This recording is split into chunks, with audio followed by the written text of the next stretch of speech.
Hey, so we're going to talk about discrimination today, and I'm going to try, I'm going to be as fair as I can be, as thoughtful as I can be. It's a very complicated subject, in spite of how easily people throw the word around. Discrimination and talk about racism and talk about all the problems out there connected to this. In spite of how easily and quickly and how often people use the words and talk about discrimination, the truth is it's pretty complicated, and it's not a given that it's happening as often as we think that it's happening, and it's not a given that it's happening when we in fact observe it or claim to observe it or claim to have experienced it. And so unfortunately, it's really kind of unfortunate because I feel as though I'm really in issues related to inequality and what we would talk about as racism and discrimination and stereotyping and prejudice and that sort of thing. But in truth, I think I'm pretty fair, and I think I'm pretty balanced, kind of like Fox News. And speaking of Fox News, my first boxing match with Tucker Carlson, actually it was him just beating the shit out of me 2 different times because I refused to be on his show, was him grabbing some clips out of this class of me talking about discrimination and him grabbing the clips and framing those clips in a way which really distorted exactly what I was saying. But they needed someone to be the face of critical race theory. And so I was that person because we provided them with this really great high-definition footage. And so usually if they show footage from a classroom, it's just somebody holding up their cell phone or whatever, right? And the audio sucks and the video sucks. But in my case, they got some really nice footage. And they really took it out of context and distorted because which is kind of surprising that Fox News would do that. But they did. And so he just spent time beating the shit out of me. And the second time that thankfully, they used the wrong last name. They called me Sam Williams. So somebody who works at Penn State named Sam Williams got like hundreds and hundreds of hate emails from Fox viewers, and which is crazy, right? I brought him in class one day and was just reading these letters that I get. It's really hilarious. Well, it's kind of hilarious. It's also really disturbing because, they're death threats and that sort of thing. But it's unfortunate that I became the face of everything that's wrong with race relations because they saw me as this really radical leftist person, when in fact I think I'm actually pretty fair and honest, unlike Fox News, or unlike, CNN and MSNBC. They're distorted in a different kind of way. But in any case, so I'm going to talk about this today with the idea that my friend Tucker and his crew are watching. Of course, they're not watching. They have better things to do, I suppose. But with the idea that they would take some of the footage once again and use it to make me look like more of a lunatic than I actually am. So I want to say that up front. All right, Mom. So here is, and I'm going to introduce your 3 classmates here in a hot minute. But let me just show you a couple things. One of the things that we have to try to figure out are these differences. And here, we have income at the top, so it's hard to really read these exactly. But it goes up to 100,000. This is household income, median household income. And when we say median household income, that means that whatever number this is, that means that half of all households make more money, make a combined more money than that, and half less, okay? So it's not mean, it's not average, it's median. And so, we see here Native Americans are at the lowest, right? And then we have Black Americans and Hispanic Americans, and each one of these has to be broken out, right? Because Africans have higher household incomes than African Americans on average, right? So if we were to break it out in that way, we would say Caribbean Americans would have higher household incomes than African Americans. So white people, we have Asians, right? So here is, this is net worth. And again, you see how average is so much higher because the average numbers here, these white numbers, they include, like the gazillionaires, what's the guy from Amazon? What's that guy's name? Bezos. And, Gates and all these people. Well, they get averaged into this. But median, they don't. Median is just like the top half and then the bottom half. And so, but, look at these differences. First off, look at the differences here in income, and then look at the differences here in median net worth.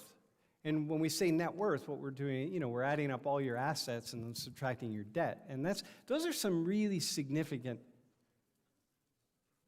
differences based on ancestry, okay? And so this is what we need to figure out why, we want to figure out why this is happening, okay? Like, how do you make sense of this? I mean, just you look at that. Just the difference between, white and black is just profound. And so, like, how is that? Why is it so different? And it doesn't mean each person, right? So we have Hope here, when we have Adia, and we have Hope and Adia, but Hope's family could be much poorer than Adia's family, Adia. And so any one person, we're not looking at any one person, we're looking at the larger group. And so we really want to understand, it's like, what's happened with Black Americans and what happens with Hispanic Americans and then, Asian Americans is the income of Asians is much higher than the wealth, right? Because Asians, by and large, haven't accumulated the kind of wealth here in the United States that white people have. So that's why they could have a high income, but yet not have the kind of this worth, okay? So now we want to know, like, what's going on. Now, mind you, if I were to explain to you what's going on, then we would need, I'd go back to when I was teaching the 400 level class on race and ethnic inequality, and we would take an entire semester, and there would be 50 or 60 people in the room, and we would really be digging into it. There's no way I can do that here, okay? But if we go to the next slide, but there are a couple things that are happening, and we know, I've talked about this a little bit, but, and hey, by the way,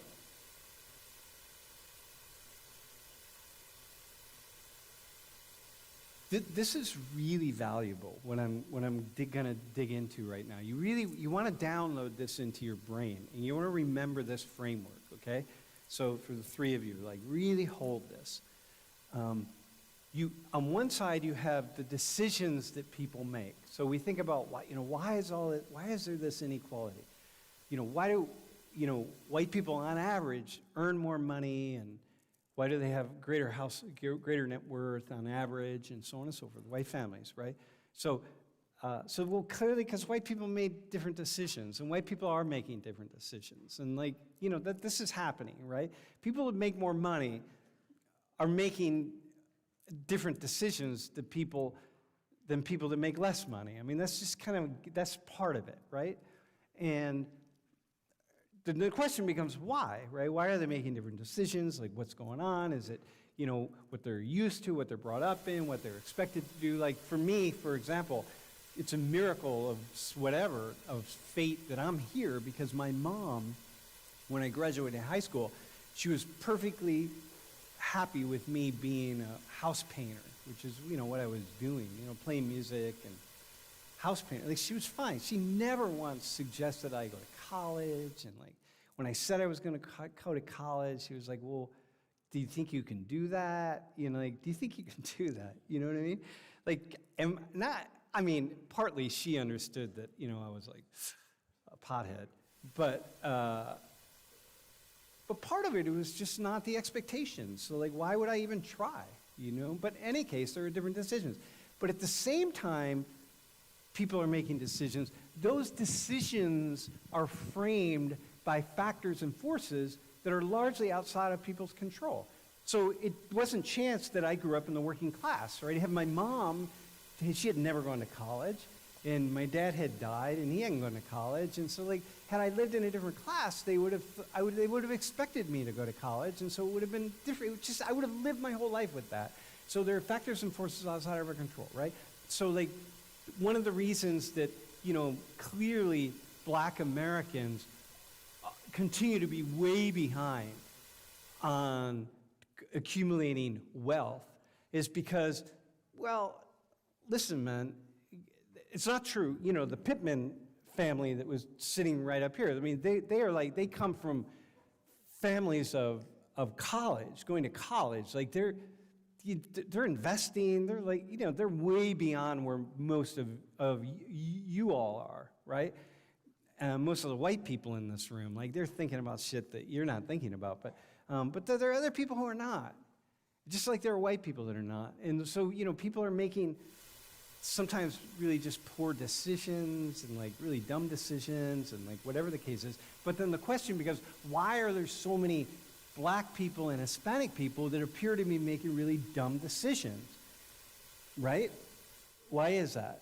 So, I don't know. Then you got to come back over here and be like, well, what are the things in their history that's framing those dumb decisions, right? So, for example, you know, like slavery might have ended in 1865, so to speak, but what happened 100 years after slavery was like, if you don't study that, like you don't understand the things that, the obstacles that were in front of black people as they're trying to climb this ladder. You just don't understand the obstacles, just one after another after another. It's not about slavery, that was like tiny. And so, so you see that like, oh man, the obstacles to collecting this intergenerational wealth. Doesn't explain it all, because some of the reason that many black people, as we go back to, can you go back to that slide really fast? That don't have, that this number right here isn't higher, is because a lot of families are still, even when they have the chance, they're still making really dumb decisions. But it doesn't explain everybody, because we're interested in the larger group, okay? And they're making the same kind of not very smart decisions that poor white people are making, or poor Hispanics or poor Asians, okay? So so the two things are in operation. Today, what I want to do is, I want to dig at the discrimination side. I want to dig at, so what we're going to talk about today is the stuff that's happening over here that is really about factors and forces outside of people's control, because there is discrimination still happening. This is not a question. The question is how much? And how much does it matter? And the fact that, you know, if you experience, if Adia here experiences discrimination as a black woman, and that Hope doesn't experience, or, wait, that Div doesn't experience as a brown woman, it's like, is that the discrimination that is the reason for her being held back, or reason for her, for something not happening for her? Maybe it really didn't matter. Yes, she was discriminated against, but in the end, it didn't really matter. Like that's not the thing that held her back, or that whatever it was, okay? So this is what we want to do. We want to try to figure out how much there is. And here's what I want to say to my friend, to Tucker in Friends. Does he have Tucker in Friends? Is that his thing? Or is it Fox and Friends? Fox and Friends? Dudes, you can't imagine the effing hate mail I got, man. Some of it was hilarious. Some of it was like, it was just like, I'd open the email, and it would just say, fuck you. And I'd be like, tell that to my wife. You know what I mean? And, God.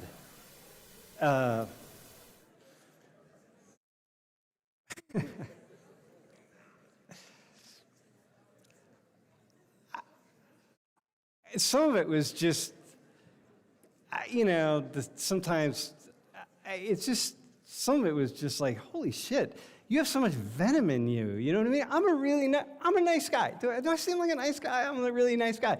And to come at me with that, the amount of hate is like, oh my God. Anyway, listen, man. So here's what I want to say to my friends at Fox and elsewhere, and all the people that email me.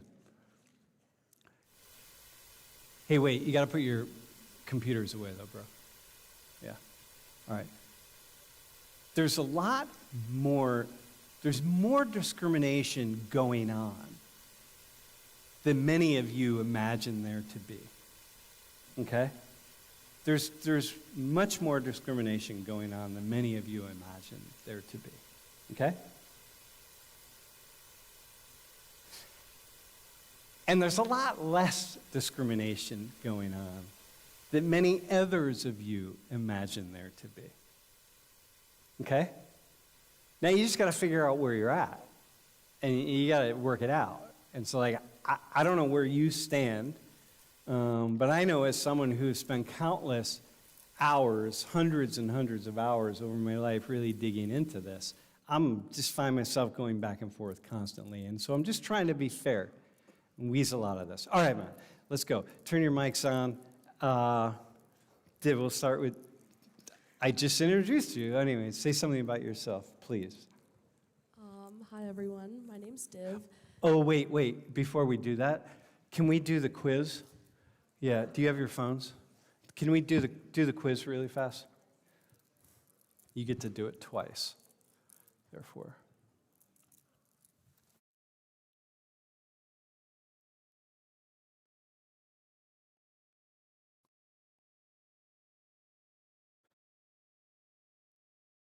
I actually have a couple hate letters in my office. I should bring them in next week and read them to you. I haven't opened them yet. I saved them for just the right moments. You know, we had a class one time when someone was sitting here just opening my hate mail and reading it. All right, are we good? Everyone's got it? Anyone not have it?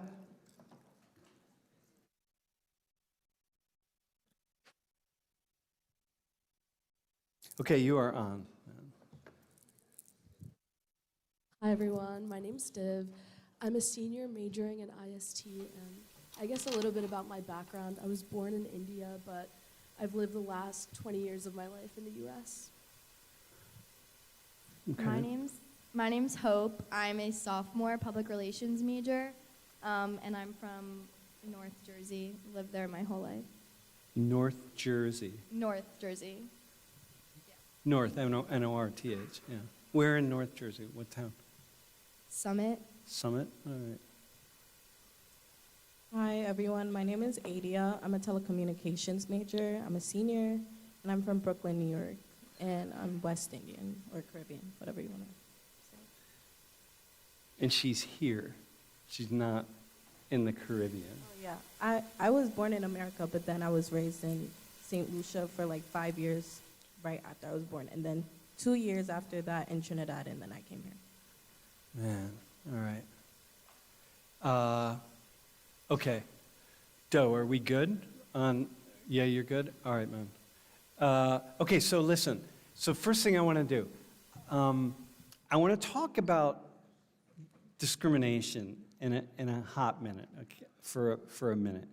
And I want to talk about how things happen. You know, we always, people who are watching and thinking about discrimination from the outside, we have this idea that we would speak up or that we would do something, like we wouldn't let that happen to us, or whatever the case is, right? Like we would step up in some way, okay? And the truth is that most of the time it happens in ways, it happens really fast, it happens in subtle ways, it happens in places we don't see. And so I'm going to give you an example here. We're going to read something. So I need a guy, I need a volunteer, a man.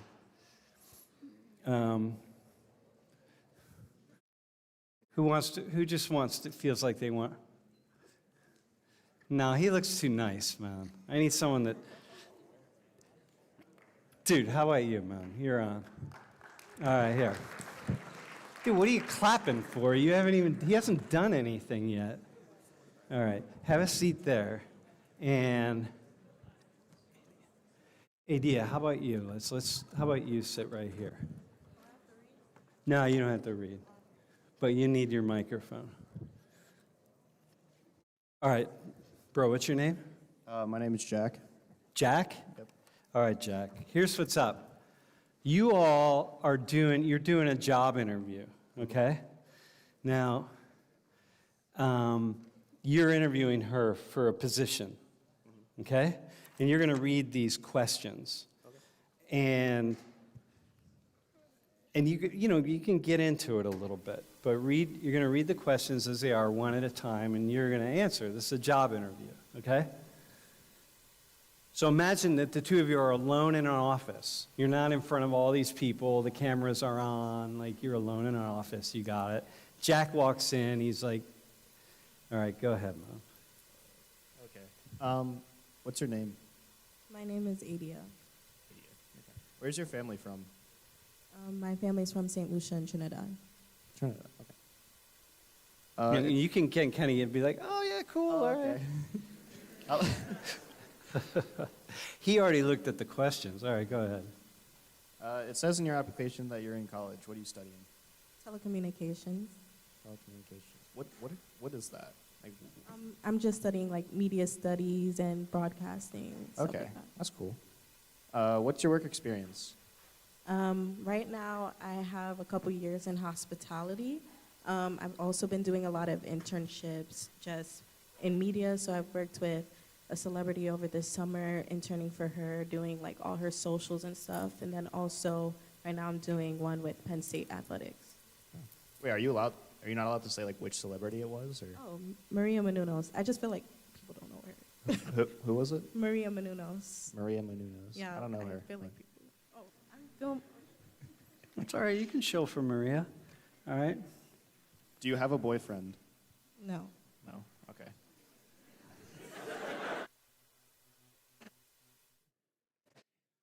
This is her future boss asking that question. All right, go ahead. So, do you live in the dorms at school? No. Are you in an apartment or house? Yeah, I live at the Point now. Okay. I'm curious. What do you think about talking about your sex life in the workplace? I think it's completely inappropriate. I agree with you. Dude, don't say that. Go ahead. You're supposed to say, why the hell not? Like, Well, go ahead. oh, okay. How do you feel about wearing really tight yoga pants at work? I think it's extremely inappropriate. Why?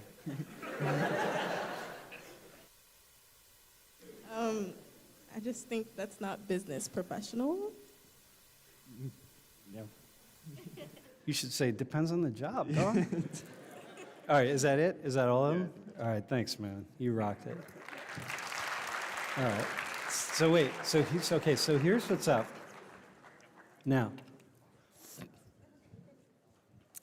so that's an actual,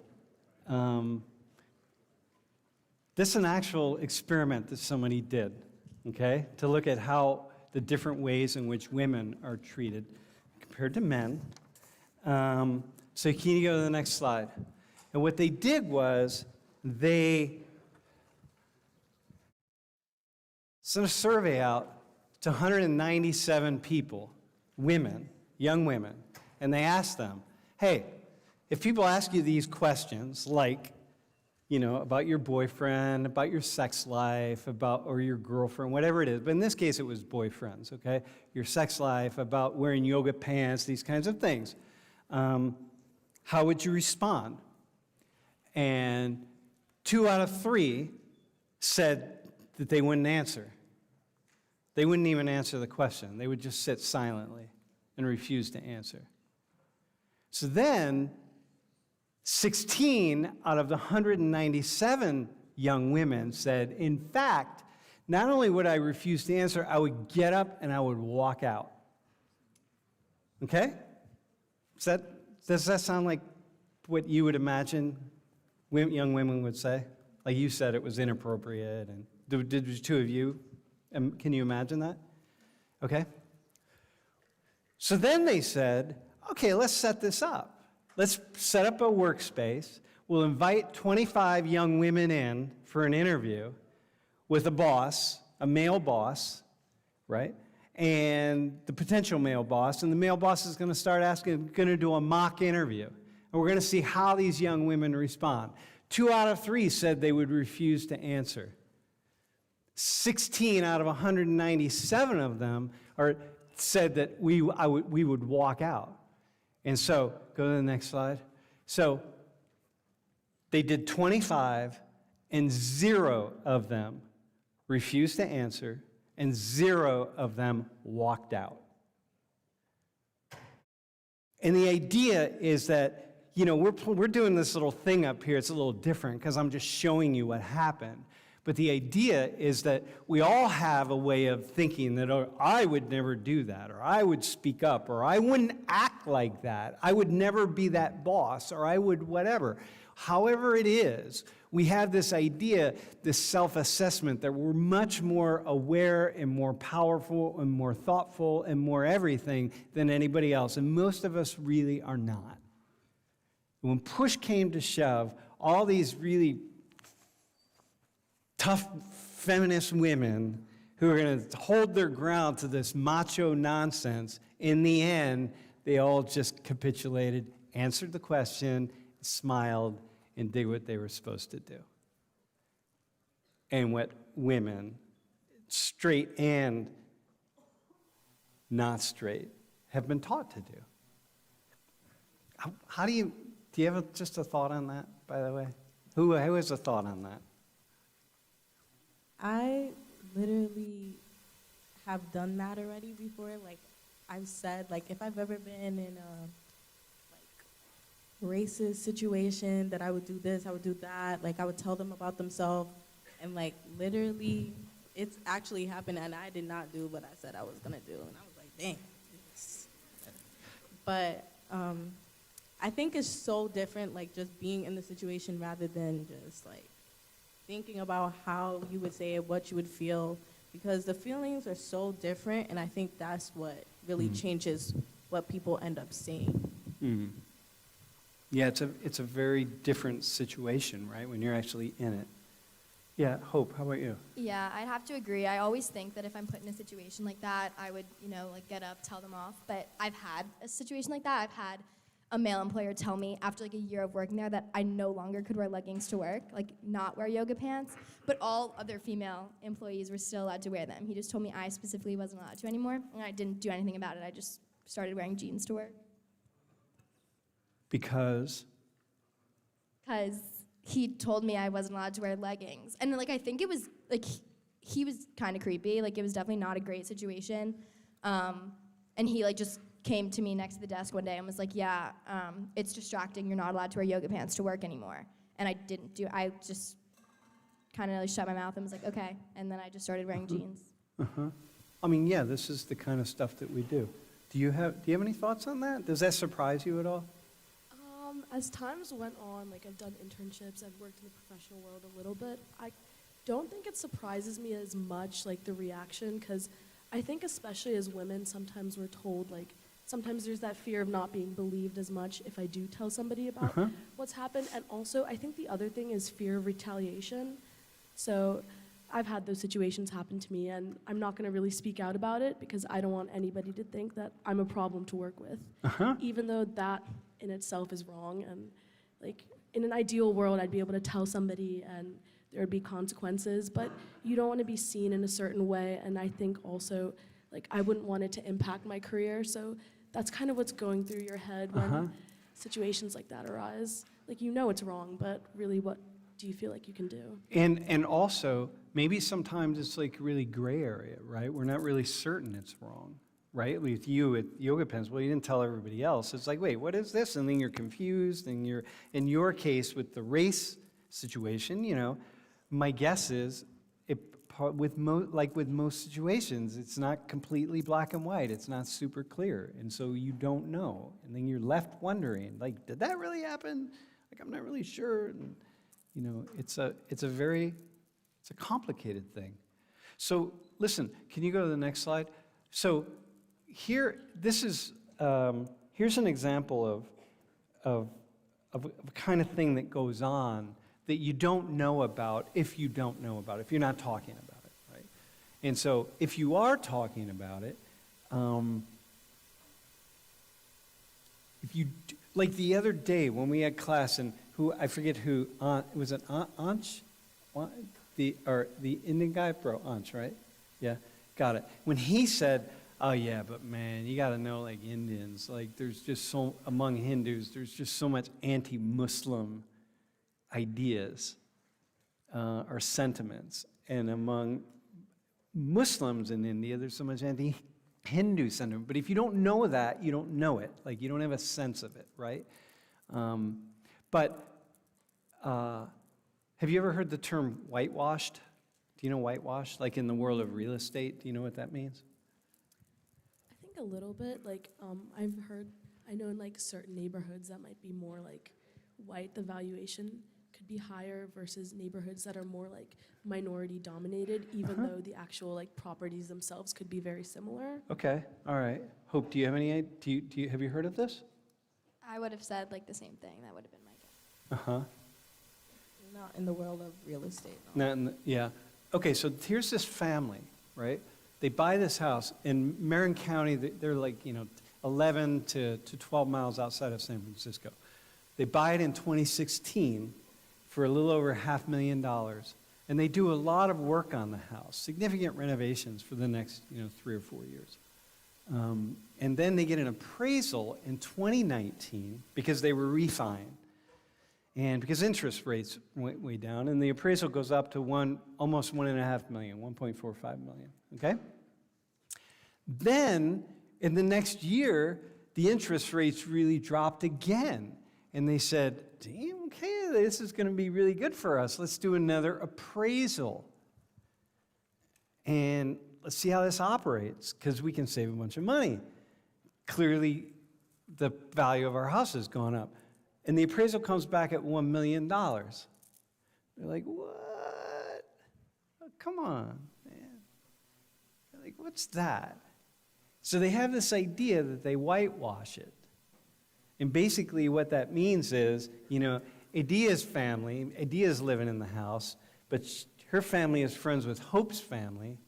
And so they go to Hope's family and they're like, hey, man, loan us all your photos and like all sorts of stuff. So they take down Adia's family. Adia takes down all of her family's photos. So you have no idea that it's a black family there. Everything that you might imagine, it's gone. And they replace it with Hope's family stuff, okay? And Hope's mother or father or somebody shows up to sell the house, like to do an appraisal for the house. And so Hope's mother or father shows up and meets the real estate agent who's going to go through. And so it's like, yeah, this is my house, and, here's my family. Oh, yeah, okay, it's great, like looking good.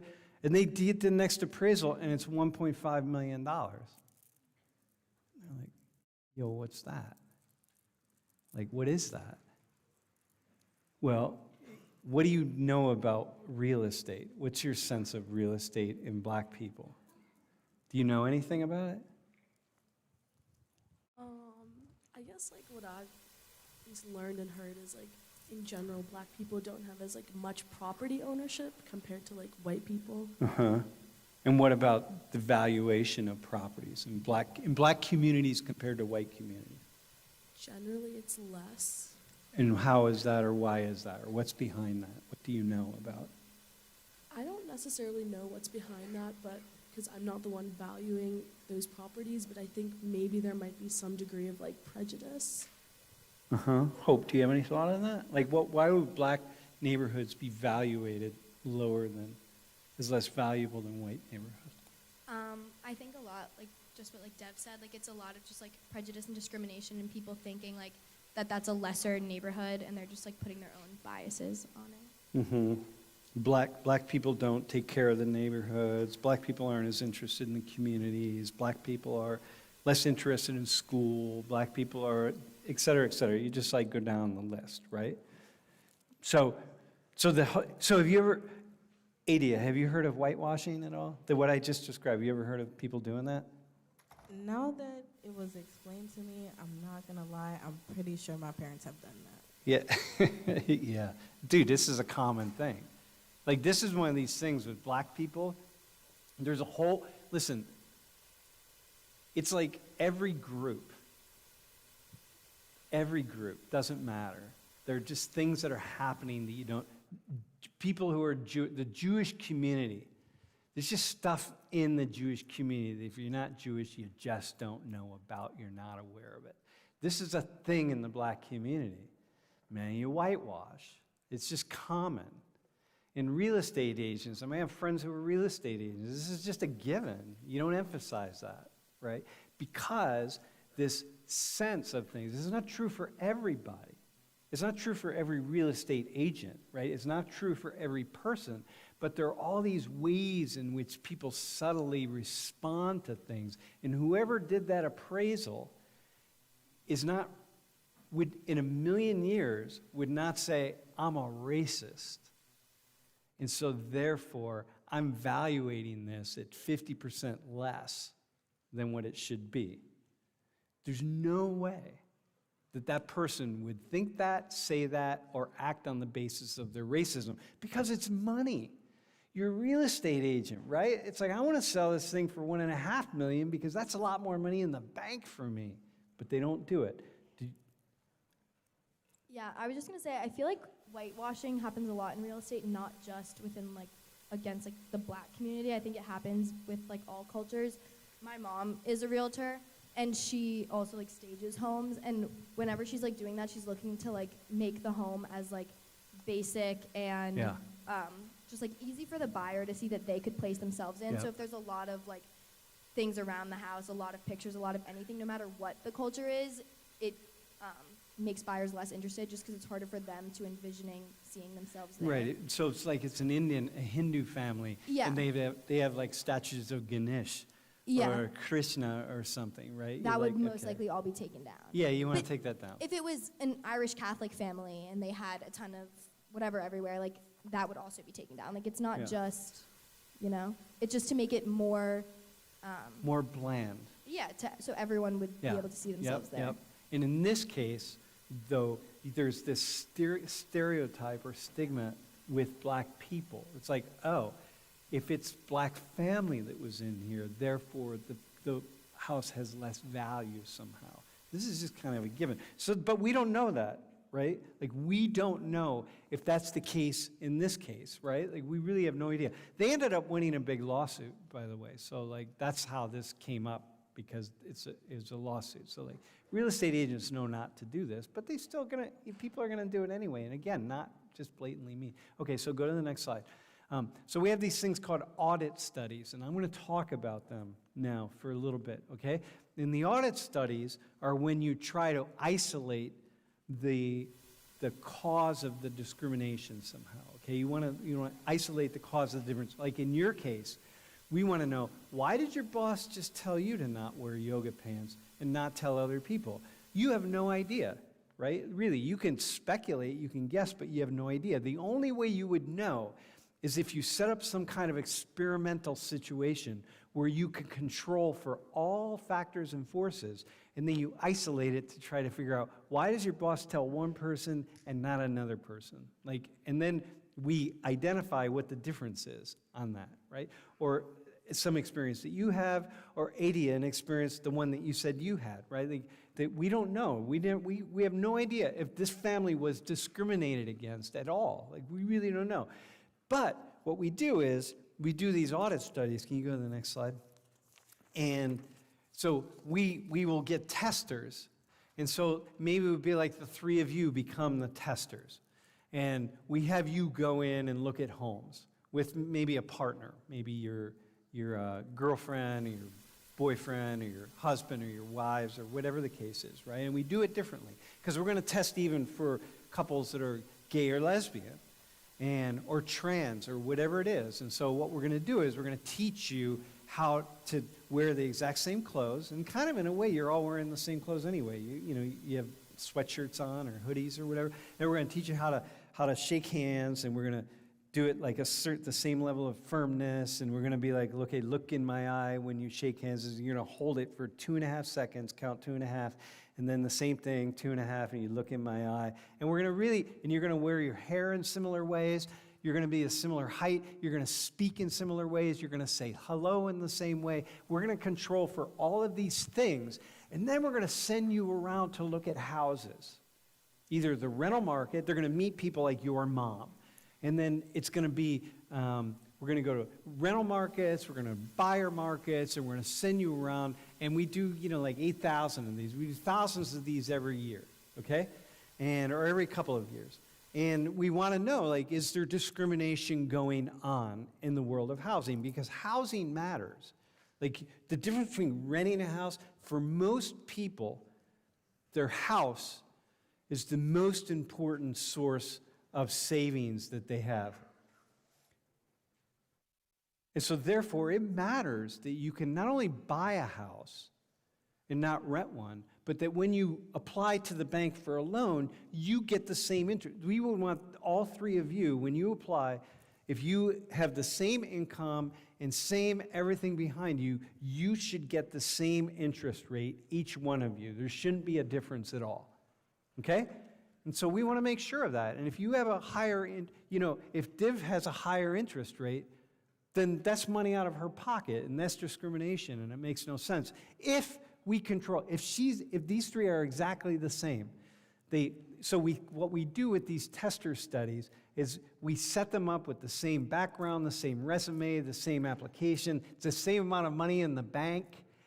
Everything about them is the same, and we just start sending them around to real estate agents and see what kind of responses they get. And they should get the exact same response, right? Are we right on that? You should get, because that means you're not being discriminated against.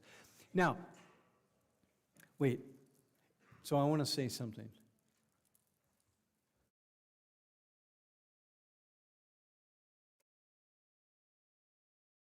If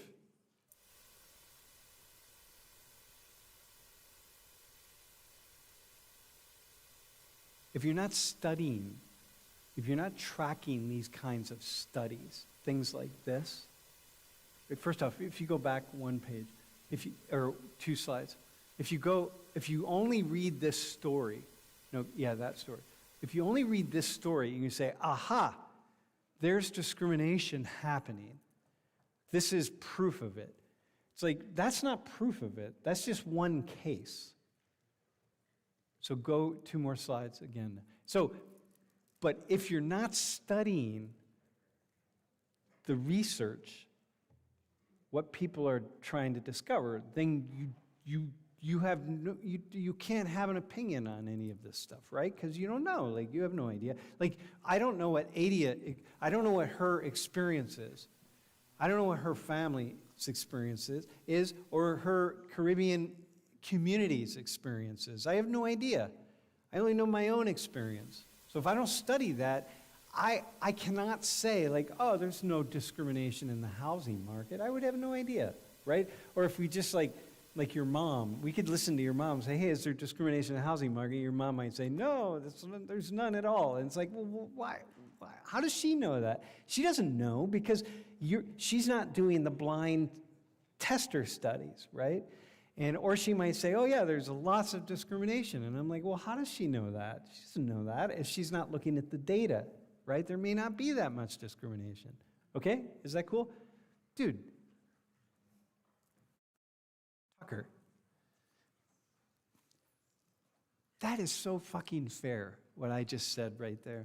It's so fair. I'm being so fair, unlike you, right? This is so, come on, man, give the guy a break. Okay, so anyway, so here, can I just, does that make sense? Does anyone want to add anything to what I just said there? Are we good? Does it feel fair, though? It feels nice, right? Okay, how about policemen? Have you ever been pulled over by the cops? Any of you been pulled over? You have been? For speeding? Yeah. Did you deserve it? All right, so what have you heard about black people, dark-skinned people getting pulled over by the cops more than light-skinned people? What do you all know about it? I think that black people get pulled over like an unfair amount over white people, and when they get pulled over, they get ticketed and charged a lot more than white people do. Well, how do you know that?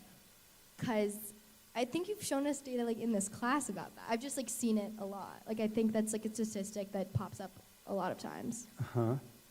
I myself have not done a ton of research in police pulling over black versus white people, but from what I've seen, I feel confident to say that black people get pulled over more and unfairly. Okay. So, Div, Adia, do you have a thought on that? At first, you said dark skin in comparison to lighter tone, like brown skin. Yeah. Were you implying about like colorism, or are you just saying black and white people? That's a really good question. You know, people with the darkest skin tones in the world on average are from South India, right? On average. You know, we measure skin under here. We don't measure it like in your face or whatever. We measure, when we want to study color of skin, we take the coloration from under here. I'm gonna say dark-skinned people right now. Yeah. Dark skin people. Darker skin, more darkly pigmented people, yeah. In comparison to white people. Yeah, or in comparison to lighter skinned people, yeah. Okay. I mean, like Hope kind of said before, I haven't done the research on it, but I'm pretty sure it's true because based on what I see in the media and news and what's reported every day, or what's actually not reported every day, or Yeah. just people that I know and their experiences, or the people they know experiences, I feel like we hear that more often. Actually, no, we don't. Not in media, but I hear that more often than like the average white person getting pulled over or having a aggressive experience or a horrific experience. So you hear more often from your black, dark-skinned, let's say black for a moment. Let's just go there. Your black friends that they've had this experience more than your white friends and colleagues. Correct. To Yeah. be fair, I don't have that much I don't have any white friends. I'm not gonna lie. I don't have white friends, but Do you? What? yeah. Adia needs a white friend, somebody. Hope, there you are. You're both intelligent. You're both in that world. Okay, I got you. You're allowed to say that. That's okay. Yeah. Okay, you've heard it. Div. So again, like the other two, I haven't really done much research, Uh-huh. so I don't think I could like confidently say that black people are pulled over more than white people, but at least in terms of what I've seen through the media, again, this might be biased. Yeah. I think the outcome of those interactions with black people, it seems like it's more negative in general. Yeah. Well, there's more of it. Okay, it seems like it. But remember, what gets put out onto the headlines are the extreme examples. So here, go to the next slide. So here was a really, really well done. There are a lot of studies on police pulling people over, right? And this was a really fascinating study. And they did it. They looked at 95 million traffic stops in jurisdictions around the U.S. And they looked at the records for stops right at 7 p.m. because they were using daylight savings time. And so for half the year, 7 p.m. is still light out. And for the other half of the year, 7 p.m. is dark. And so they wanted to know what happens when it's dark out. And if black people get pulled over more than white people, light-skinned people, if dark-skinned people, but we'll say black people, get pulled over more than white people, then at night, they should level out because the police can't see who's driving the car. So you have no idea, right? And because you have no idea, you just have the basis of whatever you're going to choose to pull the car over, and it's going to be everything that we use. Speeding, you didn't come to a complete stop, you have a broken taillight, whatever. In the summary of this, of 95 million traffic stops, and then looking at 113,000 records at this one moment in time, it's that there's no question at all that black people get pulled over more than white people, right? I mean, there's no question, right? And we know that. We see this, and police do different things, and police don't. Wait.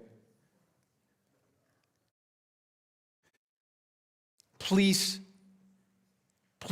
don't want to be discriminatory, right? They're not like trying to do this.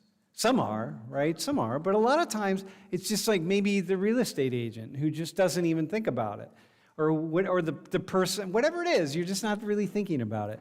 And of course, this is the thing that we're working with all the time. Like, how many of us are discriminating against other people or engaging in some kind of discrimination and we don't even really know about it and we don't understand it? The police I talk to, the police that I've worked with, are pretty adamant, man, everyone except a couple, that like, nah, I treat everybody fairly. And I'm like, yeah, well, of course you say that, and most of them I really believe. But, and by the way, if you're black in here, cop pulls you over, I'm going to give you some advice. You ready? Cop pulls you over. Do not ever say, you just pulled me over because I'm black. Don't say that. Because it's not going to get you anywhere. Except it's almost a guarantee going to get you a ticket. They might give you a break, but if you say that, they're not going to give you a break, man. Just don't say that. Just hold your tongue, deal with what you got to deal with, but don't say that. So that's my advice. Sam Richards, maybe I'll save you $100. All right, go to the next one. So how about this one? Let's do this. We'll do the two of you. They did this really interesting study. They did it with men, but we'll imagine it's Adia and Hope. And what they decided was, okay, a job is really important, okay? Like when you all are going to go out on the job market. You're on the job market right now? Yeah, I mean, I work in hospitality Wait. I work in hospitality right now. Okay. How much do you think about how much do you think about you being black having an impact on you getting a job?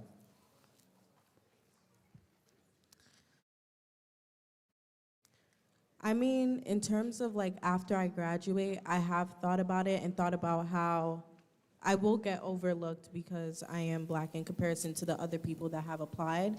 In terms of the job I have gotten so far, I haven't thought about it because it's been in communities either where everyone looks like me or like here, for example, it's pretty... When you say you will be overlooked, can you rephrase that? Rephrase that in a way that like the Tucker's watching. Rephrase it in a way that Tucker would be like, all right, I can accept that.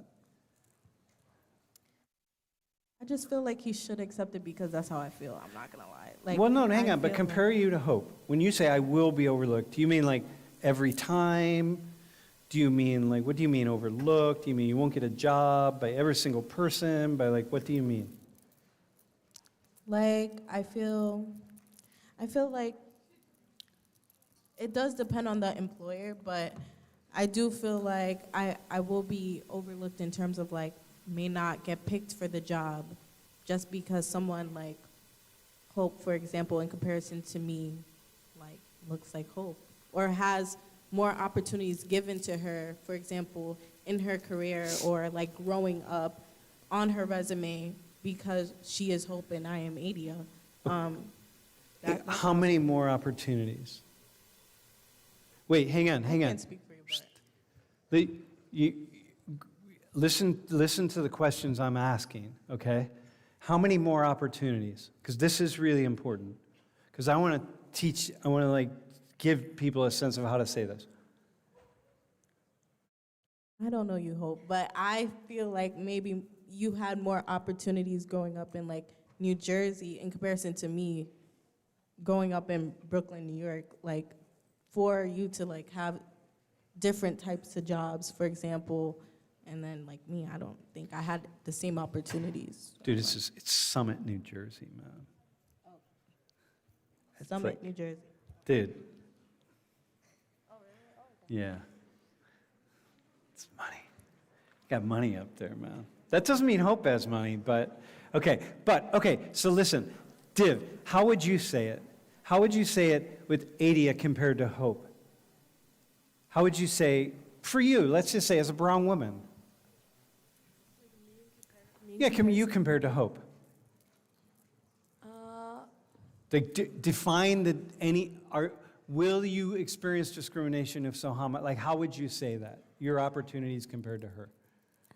I think, at least for me, just the way I've grown up, I think I would probably have a similar realm of opportunities. Just like knowing my family socioeconomically, also just, I guess the way, like assimilated into, I guess the way I've like assimilated into America, but then also like the way I've grown up relatively privileged. So I don't think the opportunities she has versus I have would be much different. And I haven't really felt that way like while I've been here, so. Yeah. Okay. So here's what I would say, right? This is what I was trying to get at. I'm gonna walk you through a study. Okay. Let's do the study. So here's what we did.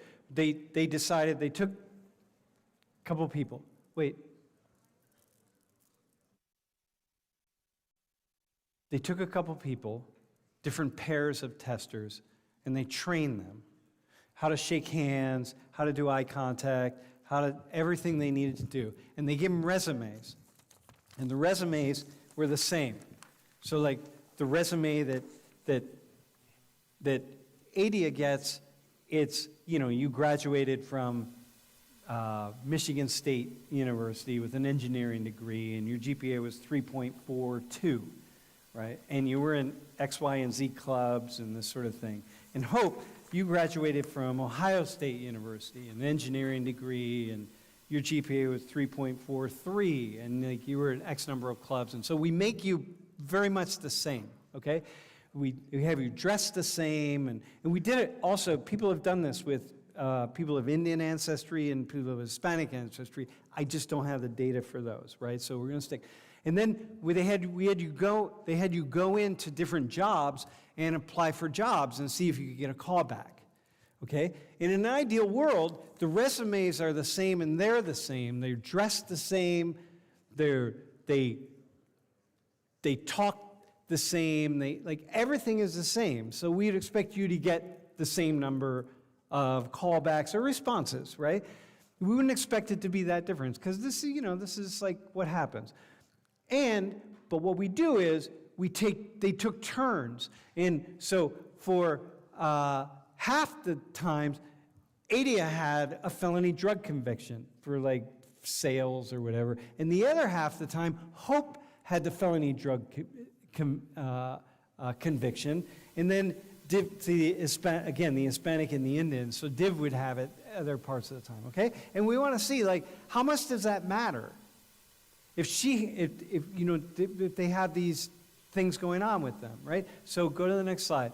So then the question is, how much does race and criminal matter in the hiring process, right?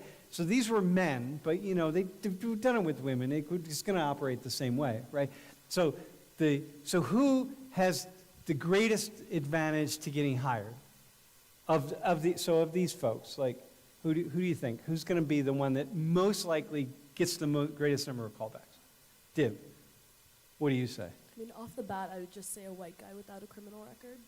Are you in agreement on that? Okay, white guy without a criminal record, okay? Who's going to get the second most number of callbacks? I want to say it would be a black guy without a criminal record, but I feel like it's going to be a white guy with a criminal record. I agree. Yeah, I agree as well. Oh, come on, man. You guys got to have some hope for humanity here. You know what I mean, dude? Like, I'm like sinking lower and lower. Like, oh, shit. Okay, here it is. So go to the next slide. So here's what it is, right?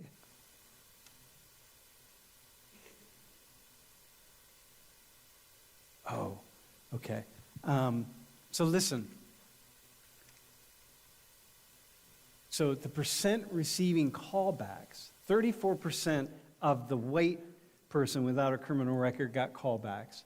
17% of the white person, when they had a criminal record, got callbacks. 14% of the black person without a criminal record. Now, mind you, these are exactly the same people. Now, also, this is 2003. This is 20 years ago, this particular study. But not that much has changed. I know y'all want to think like, yeah, this is like when I was born and things have changed a lot. They haven't changed that much. I use this one. I continue to use this because it's just so striking and because it was so well done. But we've done others, and they haven't changed that much. Trust me, we're not back in that. And so what this means, though, is that when you're graduating, you're going out on the job market, like Hope and Div and so on. You're going in on the job market, and you're assuming, hey, you're competing with Adia here, right? And like, but you got this other thing with you that's like, so now how do you say that? And what I was saying, I want to say something to you, right? When you said earlier, I will experience obstacles, right? Like how did you say it? I'm going to experience things that Hope doesn't get, or do you remember what you said? Like I'm going to be overseen. Overseen, yeah. And I think what you want to say is, sometimes, in some situations, you're going to be overseen. There's going to be some situations where you're seen and Hope isn't seen, or Div, you are seen and Hope isn't seen, because people are really going to want a woman of color in a particular job, right? Like they're really going to be pushing, we need somebody. We need a woman of color, or we need a person of color. In which case, Hope, you're going to be like, yeah, all right. You're not there on that, right? You're not going to get that little push forward. But mostly it's not. Sometimes it is, like in the world of applying to grad school, and there's certain areas of life in which you have an advantage, for sure, over Hope, right? There's certain areas, but they're fairly small. And mostly, like, you're going to kind of carry this. So you don't know how much. And what I was trying to get you to say earlier was, like, not that you will be overlooked, but there will be situations when you'll be overlooked. And you'll be overlooked as a woman going up against a man, whether it's a white man or a black man or a brown man. And that's what it is. How's that sound to you? How's it sound to you that I'm reframing what you were saying? I do agree, because I do see in certain situations where if an employer is looking to push that they're diverse in the company, or just looking for a token, I would be overseen. I mean, not overseen. Hope would be overseen in comparison to me. Yeah. So, yeah, I can. But how about this idea of what I'm saying is, like, no, you won't be overlooked. You will sometimes be overlooked. Like, that's a different, putting sometimes in there is like, eh. Yeah, I can agree with that. Yeah. All right. Tucker. You got it, my friend? I didn't let her say she's always going to be discriminated against. I didn't let her say that. But sometimes she will be. And the data are showing this, right? And like, damn. Can we just go back? Can you go back to that housing slide? I want to show you guys something. Go back. No. Well, yeah, right there. No. The graphs. Yeah. Basically, someone on the chat was asking, on the stream was asking about this. I never talked about it. So the idea here is that when black and brown home seekers or renters are looking at units, what this is, black people are told about 11.4% fewer units, or shown 4.2% fewer units than compared to white people, right? This is renting and buying. And so what we're seeing here is that, like, yeah, blacks, Hispanics, and Asians, that includes you, Div, are systematically or routinely, right, shown and told about a fewer number of units that would be available to them compared to, say, you, Hope, and me. And that matters, right? It's like we're going to kind of steer you into a particular area. And this is that discrimination piece that happens behind the scenes that you don't really know about. if you're not studying it. Is that fair? Dude, good? Fair? Was I fair? All right, man. Hey, can we have an applause for our guys rock.